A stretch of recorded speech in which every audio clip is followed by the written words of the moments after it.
Assalamualaikum warahmatullahi wabarakatuh. Sebelumnya perkenalkan, nama saya Galipin Nastiar dengan nomor induk mahasiswa saya 210321100100062. Di video kali ini saya akan mempresentasikan tentang mini riset usaha tani, analisis usaha tani pada komoditas padi di Kabupaten Nganjuk.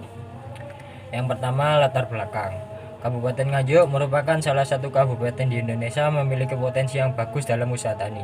Kabupaten Nganjuk ini memiliki luas lahan pertanian sekitar 39.890 hektar.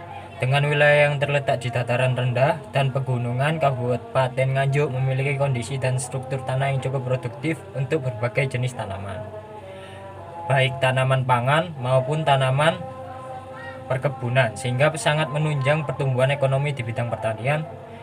Menurut Manggala dan Budi, komoditas pertanian yang menjadi mayoritas umum bagi masyarakat ialah tanaman padi.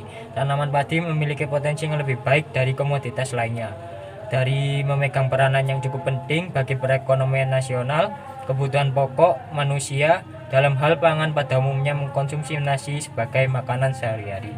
Oleh karena itu, penelitian ini membahas mengenai usaha tani padi pada salah satu petani di Kabupaten Nganjuk.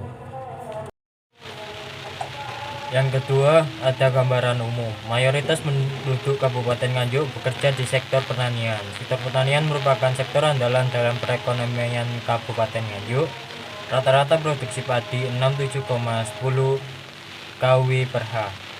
Dengan luas panen 98.934 hektar. Nganjuk ini adalah salah satu daerah penyangga pangan nasional. Beras dari petani Kabupaten Nganjuk dijual ke luar daerah untuk memenuhi kebutuhan pangan di tanah air. Nganjuk sudah tidak hanya menjadi penyangga pangan di Jawa Timur, tetapi sudah nasional.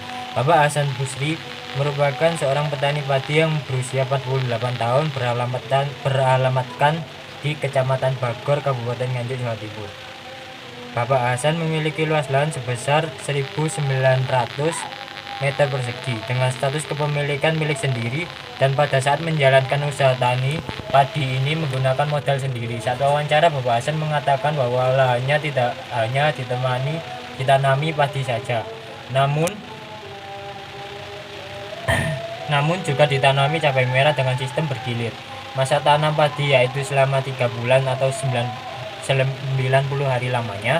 Perawatan dan pemeliharaan yang dilakukan dalam menjalankan usaha tani tersebut yaitu persiapan lahan, penanaman, pemupukan, persemaian, dan pemanenan.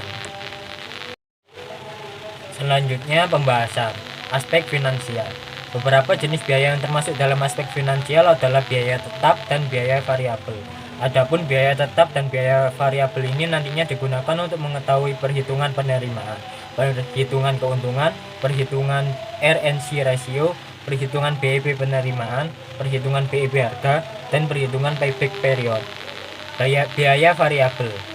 Dapat diketahui bahwa biaya variabel yang dikeluarkan Bapak Hasan Busri sebesar 1.904.000.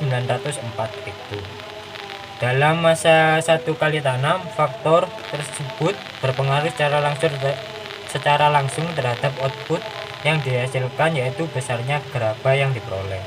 Selanjutnya, biaya tetap. Dapat diketahui bahwa dari alat-alat yang digunakan Bapak Hasan Busri untuk kegiatan usaha taninya dibutuhkan biaya tetap dengan total keseluruhan sebesar 212.998. Penerimaan hasil panen 1000 kilo, harga jual per kilogramnya 4.000.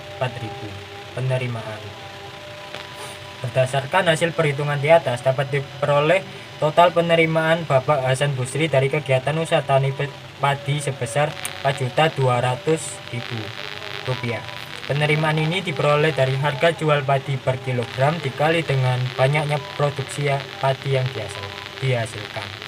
Selanjutnya, keuntungan. Berdasarkan wawancara dengan Bapak Hasan Busri, penerimaan yang diperoleh sebesar 4.200.000 dengan hasil panen padi sebanyak 1.000 kilo, di mana total komponen biaya akhir sebesar 2.116.198, maka didapatkan keuntungan sebesar 2.083.802. Selanjutnya, RNC rasio. Berdasarkan perhitungan di atas, didapatkan hasil untuk nilai RNC rasio sebesar 1985. Dikatakan usaha tani layak dijalankan apabila RNC rasio lebih dari 1. Artinya nilai 1,985 pada RNC rasio. Hasil perhitungan untuk komoditas padi Bapak Hasan Busri layak untuk dijalankan. Selanjutnya BEP penerimaan. Berdasarkan perhitungan di atas, didapatkan nilai BEP penerimaan pada perhitungan usaha tani pada milik Bapak Hasan Busri yaitu dengan nilai BEP penerimaan sebesar 92,421, maka Bapak Hasan Busri sebagai petani harus mendapatkan penerimaan sebesar nilai BEP yang dihasilkan, dengan artinya untuk dapat mencapai titik impas atau tidak mengalami kerugian. Selanjutnya BEP harga. Berdasarkan perhitungan di atas, didapatkan nilai BEP harga pada perhitungan usaha tani padi milik Bapak Hasan Busri dengan nilai BEP harga sebesar 387.930, maka Bapak Hasan Busri sebagai petani harus melakukan penjualan hasil panennya dengan harga yang lebih besar dibandingkan nilai BEP yang dihasilkan. Dengan artinya pelaku usaha tani dapat mencapai titik impas atau tidak mengalami kerugian dan memperoleh keuntungan. Selanjutnya payback period. Berdasarkan perhitungan di atas, didapatkan hasil waktu pengembalian biaya investasi usaha tani padi milik Bapak Hasan Busri dicapai dalam waktu 91 hari untuk memperoleh balik modal yang sudah digunakan di awal. Selanjutnya sumber pembiayaan, kendala, dan strategi mengatasi kendala pembiayaan usaha tani. Untuk melakukan usaha tani padi di Kecamatan Bagor, Kabupaten Nganjuk dengan baik, petani harus lebih banyak mengeluarkan uang untuk benih unggul, pestisida, pupuk, dan alat. Untuk sumber pembiayaan ada yang berasal dari modal sendiri dan juga gabungan antara modal sendiri sebagai modal utama dan modal dari luar, berupa pinjaman kredit yang berasal dari lembaga formal, misalnya perbankan seperti BRI, maupun lembaga pembiayaan non formal yaitu seperti pedagang saprodi pertanian, pedagang hasil pertanian, pelepas uang, teman atau saudara, kelompok tani, atau bantuan pemerintah berupa saprotan dari program bantuan langsung benih unggul dan program SLPTT padi, dan lainnya seperti modal pemilik dengan penggarap seperti modal tambahan. Kendala yang dihadapi Bapak Hasan dalam pembiayaan usaha tani adalah uang yang dimiliki tidak cukup untuk melakukan perawatan padi. Hal ini dikarenakan adanya kenaikan harga pupuk pestisida. Uang yang sudah disediakan tidak mencukupi untuk membeli itu, sedangkan di sisi lain terdapat kehidupan hidup yang harus dipenuhi.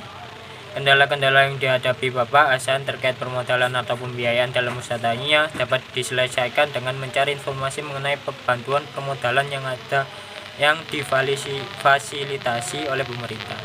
Strategi yang dapat mengatasi permasalahan atau kendala pembiayaan di atas adalah dengan memanfaatkan program yang telah diluncurkan oleh pemerintah, yaitu program pengembangan usaha agribisnis pertanian atau PUAP. Penelitian Nasria et al. 2019 menyebutkan bahwa program pengembangan usaha agribisnis pedesaan merupakan bentuk fasilitas bantuan modal usaha untuk petani anggota, baik petani pemilik, petani penggarap, buruh tani, maupun rumah tangga tani yang dikoordinasikan oleh kelompok tani. Dana tersebut digunakan untuk membiayai kegiatan produktif budidaya on farm dan kegiatan non budidaya off farm yang terkait dengan komoditas pertanian, yaitu industri rumah tangga pertanian, pemasaran hasil pertanian, dan usaha lain berbasis pertanian. Selanjutnya, resiko, solusi, dan program asuransi. Petani padi di Nganjuk menghadapi sejumlah risiko dalam usaha pertaniannya. Salah satu risiko utama yang dihadapi Pak Hasan adalah risiko cuaca dan iklim yang tidak menentu. Nganjuk terletak di wilayah yang rentan terhadap perubahan cuaca yang cepat dan musim hujan yang tidak terduga. Banjir, kekeringan, atau cuaca ekstrim lainnya merusak tanaman padi dan mengurangi hasil panen. Risiko ini dapat menyebabkan kerugian finansial yang signifikan bagi Pak Hasan. Selain itu, Pak Hasan juga menghadapi risiko serangan penyakit dan hama. Tanaman padi rentan terhadap penyakit seperti bulai dan hawar daun serta serangan hama ulat geraya jika tidak ditangani dengan baik. Serangan tersebut bisa menyebabkan kerugian besar pada tanaman dan mengurangi hasil panen secara drastis. Risiko ekonomi juga menjadi faktor penting yang dihadapi oleh Pak Hasan. Harga padi seringkali fluktuatif dan tidak stabil. Pak Hasan mengalami kesulitan dalam menjual hasil panennya dengan harga tinggi. Selain itu juga ada program asuransi pendapatan pertanian. Program ini menawarkan perlindungan terhadap fluktuasi harga jagung dan padi atau kegagalan penjualan dengan menetapkan batas minimum pendapatan yang dijamin. Jika pendapatan petani jatuh di bawah batas minimum yang ditetapkan, mereka dapat memperoleh pembayaran dari asuransi untuk menjaga stabilitas keuangan mereka. Berbeda dengan Pak Hasan, di wilayahnya secara keseluruhan petani tidak mendaftarkan diri dalam program asuransi itu. Hal tersebut dikarenakan tidak adanya kelompok tani aktif di desa, tidak ada dukungan khusus seperti pelatihan dan pengembangan petani di desa. Oleh sebab itu, para petani tidak mengetahui tentang adanya program asuransi yang disediakan oleh pemerintah. Jika tidak adanya subsidi dari pemerintah untuk premi ini, sehingga petani harus membayar premi secara penuh. Hal ini menjadi alasan petani padi enggan untuk mendaftarkan diri dalam program asuransi usaha tani padi. Sebenarnya asuransi ini juga menawarkan pertanggungan atas kerusakan fisik atau kerugian tanaman padi yang disebabkan oleh banjir dan kekeringan, serta kerusakan lainnya. Bentuk kemitraan. Bentuk kemitraan usaha tani pada komunitas padi yang dapat dilakukan yaitu bentuk horizontal, karena esensi dari kemitraan ini adalah mampu berkontribusi bersama, baik berupa modal dan mampu berinteraksi sesuai dengan kesepakatan yang telah disepakati oleh pihak-pihak yang ada dalam persekutuan tersebut. Kemitraan horizontal lebih berkembang dalam agribisnis yang bergerak di subsistem usaha tani, karena kemitraan ini tidak memiliki interdependensi antara patron dan klien yang asimetris. Oleh karena itu, kemitraan ini relatif tidak memiliki ketergantungan yang berlebihan antara pihak dan sering merangsang semangat kemandirian akibat posisi pihak-pihak terkait. Adapun perusahaan yang dapat dijadikan pihak mitra bagi usaha tani padi di Kecamatan Bagor, Kabupaten Nganjuk adalah PT Mutiara Pulau Garam. Perusahaan tersebut memfasilitasi petani yang kesulitan menjual hasil panennya dan siap menampung padi dalam bentuk gabah ataupun sudah menjadi beras. Selanjutnya, perencanaan usaha tani.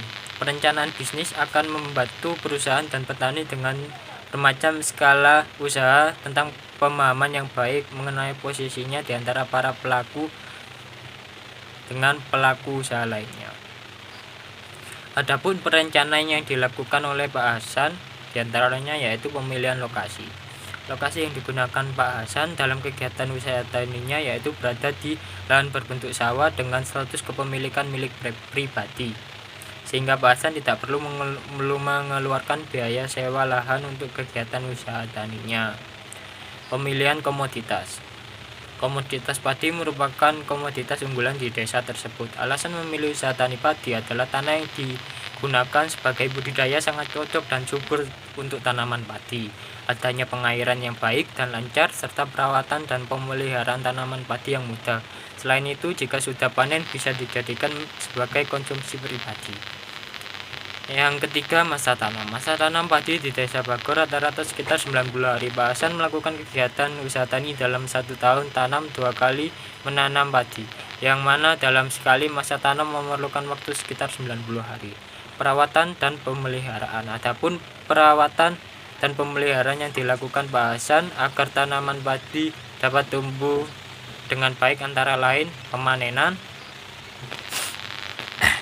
Pemanenan padi dilakukan pada umur 90-95 hari dihitung dari masa tanam padi dan memperhatikan warna buah padi yang sudah berwarna kuning. Yang selanjutnya ada pemilihan tenaga kerja. Pak Hasan pada kegiatan usaha tani mulai dari penanaman hingga pemanenan membutuhkan 4 orang tenaga kerja. Untuk pengolahan lahan membutuhkan 2 orang tenaga kerja, pembajakan dengan mesin 2 orang, dan penanaman, pemupukan, penyemprotan, pemanenan dilakukan sendiri. Selanjutnya, peralatan. Alat pertanian yang digunakan untuk usaha tani padi seperti semprotan, cangkul, sabit, dan karung. Selain itu terdapat alat mesin panen kombin yang dipergunakan untuk membajak sawah. Selanjutnya, kerjasama. Pak Hasan melakukan kerjasama dengan Tengkulak. Kerjasama yang dilakukan dengan Tengkulak adalah dalam proses pemasaran hasil usaha tani gabah. Yang terakhir, kesimpulan. Berdasarkan hasil penelitian yang dilakukan, dapat disimpulkan bahwa dalam usaha tani padi milik Bapak Hasan Busri dengan luas lahan 1.900 meter persegi dalam status kepemilikan sendiri, mendapatkan keuntungan sebesar 2.083.802. Usaha tani padi ini juga dikatakan layak, yang dimana RNC ratio lebih dari 1, artinya setiap kenaikan lebih dari 1,0 ini menghasilkan 1,985. Bapak Hasan Busri juga akan balik modal dalam waktu 91 hari. Sumber pembiayaan dalam usaha tani padi di Kecamatan Bagor milik Bapak Hasan Busri berasal dari modal pribadi sebagai modal utama, namun juga digabungkan dengan modal luar berupa pinjaman kredit dari lembaga formal dan juga lembaga non-formal. Bapak Hasan memiliki perencanaan usaha tani yang terstruktur dan terarah, diantaranya pemilihan lokasi, masa tanam, perawatan dan pemeliharaan, pemanenan, pemilihan tenaga kerja, peralatan, dan kerjasama.